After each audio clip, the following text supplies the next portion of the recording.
먼저 모두가 공감하고 사회적 합의가 필요한 촉법소년 기준 연령 하한 촉구 건의안을 채택해 주신 선배 동료 의원 여러분께 깊은 감사의 말씀을 드립니다. 촉법소년 기준 연령 하한 촉구 건의문, 오랫동안 난제로 남아있는 소년 범죄에 대응해 정책 역량을 집중하여 형사 미성년자 연령 문제뿐만 아니라 교화, 교정 강화, 피해자 보호, 개선을 확충하여 소년들이 사회의 건전한 구성원으로 복귀 성장할 수 있도록 지원하고 범죄로부터 국민이 안정한 사회를 구현해야 한다.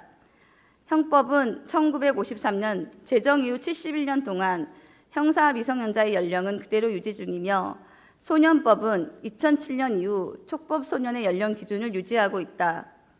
소년범 중 촉법소년의 연령 하향 문제가 지속적으로 대두되는 이유는 범죄 증가, 범행수법의 흉포와 촉법소년 제도를 범행에 적극적으로 악용하는 사례가 발생하고 있어 형사 미성년자 연령 기준을 현실화해야 한다. 형사 미성년자의 연령 하향의 필요성과 고려해야 할 부분으로는 첫째, 전체 소년 인구는 감소하고 있는 추세에 있음에도 촉법소년 범죄는 매년 증가하고 있다. 대법원 사법연감에 따르면 2021년 35,438건, 2022년 43,042건으로 전년 대비 21.5% 증가했고 촉법소년에 의한 살인, 성폭력 범죄 등 강력범죄도 매년 지속적으로 발생되고 있다. 둘째, 현행 주민등록법은 17세 이상이 되어야 지문 등록이 된다. 바꿔 말하면 17세 미만의 경우 범죄 등의 사건에 연루됐을 때 신속한 신원 파악이 어렵다는 것이다.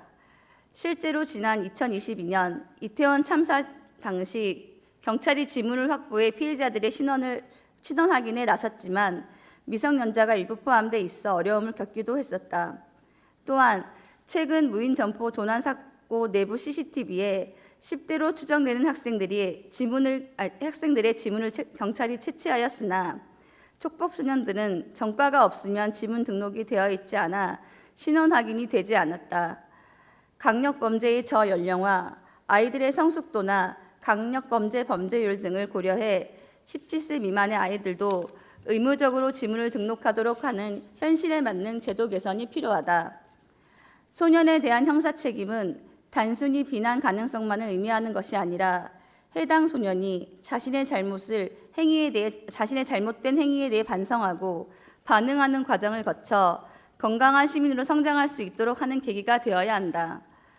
연령 하한과 더불어 더 근본적인 조기 대응을 위한 수사상 다이버전은 과연 제 기능을 해왔는지 여부와 보호 처분 등 소년 교정과 보호기관의 교육적 기능은 원활히 작동하고 있는지에 대해 실현 가능한 대안 검토와 제도 개선이 조속하게 추진될 수 있도록 성남시의회 의원들은 다음과 같이 촉구한다. 하나, 국회는 소년법 기준 연령 하향과 중대범죄에 대한 소년법 적용 배제 등 미래를 대비한 현실성 있는 관계법령 정비를 추진하라. 하나, 국회는 아동실종 및 각종 사고 등의 피해자 식별이 원활하도록 지문 등록 연령을 17세 미만의 아이들도 의무 등록할 수 있는 법령 정비와 제도를 마련하라.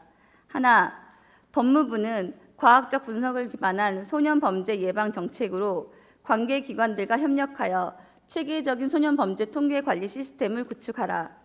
2024년 6월 5일 성남시의회 의원 일동.